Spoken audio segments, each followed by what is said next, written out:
Before Mike Bibby ever played a single NBA game, he was already rocking sneakers that even the league's biggest stars couldn't get.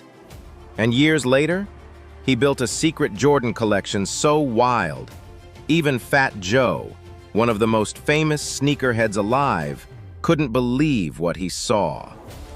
The late 90s were a golden age for college basketball. And if you watched March Madness in 1997, you remember the Arizona Wildcats, a team that took down 3 #1 seeds on the way to the national title. Arizona was one of Nike's marquee programs at the time. Why? Because Lute Olson's teams were consistent national contenders. They played an up-tempo, exciting style, and they were always on national TV. For Nike, Arizona was the perfect showcase. If you wanted the world to see your latest innovation, you sent it to Tucson. And at the heart of it all was a freshman point guard, Mike Bibby. Bibby wasn't just a role player. He was running the offense as a teenager, averaging 13.5 points, 5.2 assists, and 2.2 steals per game. He was clutch, too, dropping 20 points and 7 assists in the championship game against Kentucky. On a team loaded with veterans, it was Bibby, a freshman, who became the face of the run. That made him the guy for Nike to spotlight. Arizona's roster had one of the most unforgettable sneaker rotations in college history. Zoom Flight 95s, Airway Ups, futuristic prototypes. But Bibby had something special. Nike Air Zoom Flight 95, player exclusives in Arizona colors. Those iconic bug-eye pods popping under the arena lights.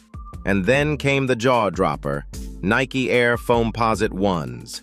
A sneaker with a shell-like synthetic upper that molded to your foot over time, something nobody had ever seen before. At the time, they retailed for a staggering $200, making them one of the most expensive basketball shoes ever released. Bibby wore them in college before Penny Hardaway debuted them in the NBA. He said it himself, "I wore the Foamposites before Penny. Nike sent them to me in school and I loved them." Watching a teenager tear through March Madness in shoes NBA players didn't even have yet, that's when sneaker culture started paying attention. In 1998, Bibby entered the NBA with the Vancouver Grizzlies and later joined the Sacramento Kings. That's when things went next level. Bibby signed with Jordan Brand.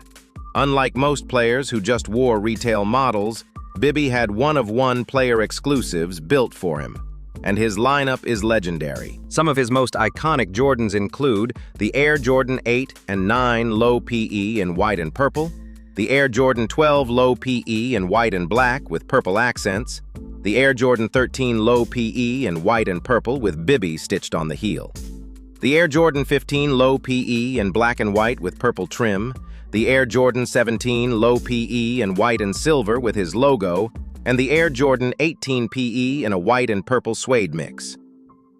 Every game night, he stepped on the court in something nobody else in the world had. Even after Bibby retired, his sneaker lore kept growing. Fat Joe, one of the most famous sneaker collectors alive, once said walking into Bibby's collection felt like stepping into a secret Nike and Jordan warehouse. "I thought I had everything, until I saw Bibby's spot. Rows and rows of Jordans I'd never even seen before."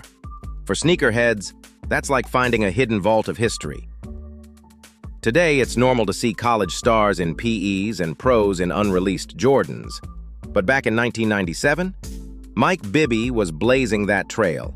A teenager in Zoom Flight 95s and Foamposites that no one else had. Then he became an NBA veteran with one of the most insane Jordan PE collections ever.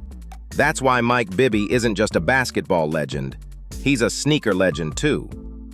If you love stories about basketball, sneakers, and sports, hit that subscribe button. We've got plenty more coming.